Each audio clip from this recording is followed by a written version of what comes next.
Welcome to this concept explainer brought to you by CBSE's CoLab of profsam.com, that is profsam.com. இன்னைக்கு நம்ம unit 4 moving charges and மேக்னட்டிசம்ல இருந்து த solenoid டாபிக்கை பார்க்க போறோம். இந்த கான்செப்டை ரொம்ப சிம்பிளா எக்ஸாம்க்கு தேவையான பாயிண்ட்ஸோட மறக்காத மாதிரி நான் எக்ஸ்பிளைன் பண்ண போறேன். சரி, ஒரு கேள்வி. உங்க வீட்ல காலிங் பெல் இருக்கு இல்ல? ஆமா இருக்கு. அது எப்படி ஒர்க் ஆகுதுன்னு எப்பவாவது யோசிச்சிருக்கீங்களா?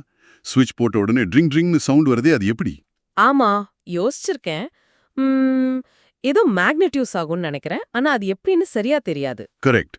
அதுக்கு காரணம் ஒரு சிம்பிள் டிவைஸ் தான், சாலினாய்டு. ஆனா இது இங்க மட்டும் இல்ல. வேற எங்க?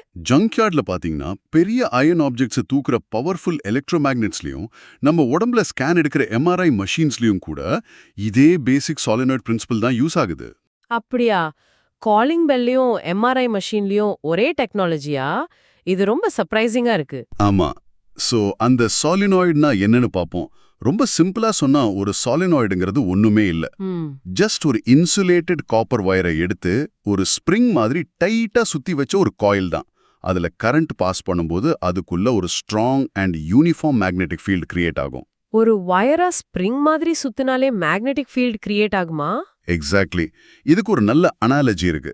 நிறைய சின்ன சின்ன பார் மேக்னெட்ஸை ஒன்னு பின்னாடி ஒன்னா அடுக்கி வைக்கிறதா இமேஜின் பண்ணிக்கோங்க. ஓகே. நார்த் போல் கிட்ட சவுத் போல், அடுத்த சவுத் போல் கிட்ட நார்த் போல், இப்படி. ஓகே, ஒரு லாங் மேக்னெட் ட்ரெயின் மாதிரி. பெர்ஃபெக்ட்டா சொன்னீங்க. இப்போ அந்த மேக்னெட் ஸ்டாக்குக்கு உள்ள, அதாவது இன்சைடு பாத்தீங்கன்னா எல்லா இண்டிவிஜுவல் மேக்னெட்ஸோட ஃபீல்டு ஒன்னு சேர்ந்து ஒரே டைரக்ஷன்ல ரொம்ப ஸ்ட்ராங் அண்ட் யூனிஃபார்மா ஒரு ஃபீல்டை கிரியேட் பண்ணும். சரி. ஆனா வெளியே அவுட் சைடு பாத்தீங்கன்னா பக்கத்து மேக்னெட்ஸோட ஆப்போசிட் போல்ஸோட ஃபீல்ட்ஸ் ஒன்னோட ஒன்னு கேன்சல் ஆகி ஃபீல்ட் ரொம்ப வீக் ஆயிடும். ஓ. ஒரு சாலினாய்டும் இதே மாதிரி தான்.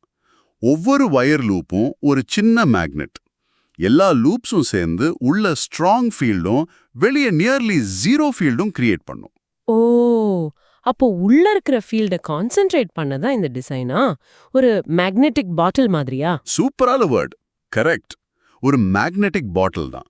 மேக்னெட்டிக் ஃபீல்ட் லைன்ஸை உள்ள ட்ராப் பண்ணி யூனிஃபார்மா வச்சிருக்கு. இமேஜின் பண்ணிக்கோங்க, ஒரு பேப்பர் டவல் டியூப் எடுத்து அதுல நல்லா டைட்டா வயரை சுத்தி கரண்ட்டை பாஸ் பண்றோம்.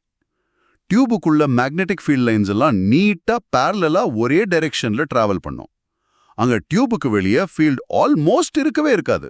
புரியுது. இப்போ இதையே நம்ம என்சிஆர்டி புக்ல எப்படி டிஃபைன் பண்றாங்கன்னு பாப்போம். ப்ளீஸ் அந்த டெஃபினிஷனை ரீட் பண்ணுங்க. சரி. It consists of a long wire wound in the form of a helix where the neighboring turns are closely spaced. So each turn can be regarded as a circular loop. The net magnetic field is the vector sum of the fields due to all the turns. Thank you. இதுல vector சம்னு சொல்றது தான் நம்ம magnet stacking analogy. நம்ம amperes லா use பண்ணி ஒரு long சாலினாய்டுக்கு உள்ள இருக்கிற magnetic field, அதாவது பி, அதோட ஸ்ட்ரென்த்தை கால்குலேட் பண்ணலாம். அந்த ஃபார்முலா ரொம்ப முக்கியம். என்ன formula? B equals to mu NI. இதுல மியூ நாட் NI நான் என்ன? மியூ நாட், அதாவது மியூ நாட் என்பது பெர்மிபிலிட்டி ஆஃப் ஃப்ரீ ஸ்பேஸ். அது ஒரு கான்ஸ்டன்ட். அதோட வேல்யூ 4π × 10⁻⁷ T.ma. ஓகே. I என்பது வயர்ல போற கரண்ட். ஆனா இங்க N தான் ஹீரோ. N என்பது டோட்டல் நம்பர் ஆஃப் டர்ன்ஸ், அதாவது N இல்ல. அப்போ N வந்து number of turns per unit length, அதாவது N ஈக்குவல்ஸ் டு NL. என்ன புரியுதா? புரியுது. சோ மொத்த டர்ன்ஸ் கவுண்ட்டை விட ஒரு மீட்டருக்கு எத்தனை டர்ன்ஸ் இருக்குங்கிறது தான் முக்கியம். எக்ஸாக்ட்லி. இது கிளியரா இருக்கும்னு நினைக்கிறேன். This concept explainer is from profsam.com, that is PROFFSAM.com. இப்போ ஒரு சிம்பிள் ஒர்க்ட் எக்ஸாம்பிள் பார்ப்போம். ஒரு சாலினாய்டோட லென்த் L வந்து 0.5 மீட்டர். அதுல 500 டர்ன்ஸ் N இருக்கு. சரி. அதுல 5 ஆம்பியர் கரண்ட் I போகுது. அப்போ உள்ள மேக்னெட்டிக் ஃபீல்ட் B எவ்வளோ? First N equals to NL calculate பண்ணணும். ஸோ 500 டர்ன்ஸை 0.5 மீட்டரால டிவைட் பண்ணா என்ன வரும்? 1000 டர்ன்ஸ். கரெக்ட். இப்போ ஃபார்முலால போடுங்க. B equals to mu NI. B equals to 4π × 10⁻⁷ × 1000 × 5. ஆமா. இத கால்குலேட் பண்ணா B is equal to 6.28 × 10⁻³ Tesla. இவ்வளோதான். ரொம்ப சிம்பிள். ஓகே. இந்த சாலினாய்ட் கான்செப்ட் தான் நம்ம அடுத்த சாப்டர்ல பார்க்க போற டிரான்ஸ்ஃபார்மர்ஸ் அண்ட் இண்டக்டர்ஸ்க்கு பேஸ். அப்படியா? ஆமா. சரி, எக்ஸாம்ல மார்க்ஸ் போறதுக்கு சில காமன் மிஸ்டேக்ஸ் காரணமா இருக்கும். அத பார்க்கலாமா? சொல்லுங்க. தப்பு. ஸ்டூடெண்ட்ஸ் நினைப்பாங்க நிறைய டர்ன்ஸ், அதாவது n இருந்தா ஃபீல்ட் ஸ்ட்ராங்கா இருக்கும் அப்படின்னு. இது உண்மையா? இல்ல, இப்பதான் சொன்னீங்க எண் தான் முக்கியம். அதாவது turns per unit length. n மட்டும் இல்ல. கரெக்ட். ஒரு 1000 டர்ன்ஸை 10 மீட்டருக்கு சுத்தி வச்சா n = 100 தான்.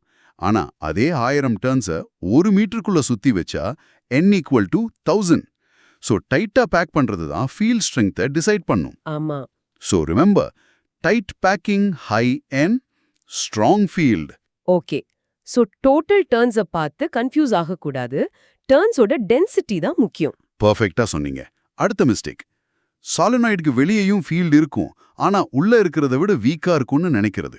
ஆனா நம்ம சொன்ன மேக்னெட்டிக் பாட்டில் அனாலஜி படி வெளிய ஃபீல்ட் ஆல்மோஸ்ட் ஜீரோவா இருக்கணும்ல? Exactly. For an ideal long solenoid, the field outside is approximately 0.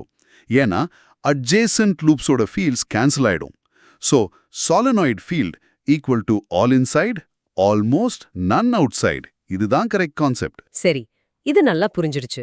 இந்த கான்செப்டை எப்பவுமே ஞாபகம் வச்சுக்க சில டிப்ஸ் சொல்றேன். Okay. First, formula mnemonic. B = μ0 Ni. இத B = μ0 நீ அப்படின்னு சொல்லுங்க. ரொம்ப ஈஸியா இருக்கும். மியூ நாட் நீ. சரி. அப்புறம் ஒரு catchy phrase, solenoid field inside strong and uniform, outside nearly 0. Solenoid, field inside strong and uniform, outside nearly zero. இது நல்லா இருக்கு. கடைசியா ஒரு பிசிக்கல் ஜெஸ்சர்.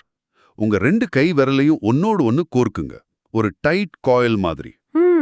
இப்படித்தானே? ஆமா. இப்போ உங்க விரல்கள் தான் ஒயர் டர்ன்ஸ், உங்க உள்ள இருக்கிற ஸ்பேஸ் தான் சாலினாய்டோட இன்சைட். இங்க தான் யூனிஃபார்ம் ஃபீல்ட் இருக்கும். ஓ, சரி சரி. ஓகே, சோ இன்னைக்கு செஷனோட 3 most important exam safe points. சொல்லுங்க. பாயிண்ட் 1, ஒரு சாலினாய்டு என்பது கரண்ட் கொண்டு செல்லும் ஒரு ஹெலிக்கல் காயில். அது அதற்குள்ளே ஒரு பலமான, சீரான, அதாவது ஸ்ட்ராங் யூனிஃபார்ம் மேக்னெட்டிக் ஃபீல்டை உருவாக்கும். சரி. பாயிண்ட் 2, அந்த ஃபீல்டோட ஸ்ட்ரென்த் B = μ0 Ni ஃபார்முலால கொடுக்கப்படுது. இங்க n என்பது turns per unit length. And point 3, ஒரு ஐடியல் லாங் சாலினாய்டுக்கு வெளியே மேக்னெட்டிக் ஃபீல்ட் அனைத்தும் கேன்சல் ஆகி அதன் மதிப்பு வேல்யூ நியர்லி 0வா இருக்கும். இந்த 3 பாயிண்ட்ஸும் இப்போ கிறிஸ்டல் கிளியரா இருக்கு. Super. 12 CBSE physics, chemistry and மேத்ஸ்ல மேக்ஸிமம் மார்க்ஸ் வாங்க profsam.com விசிட் பண்ணுங்க. That is PROF SAM, right? Yes, PROFSAM.com. அடுத்த செஷன்ல சந்திப்போம்.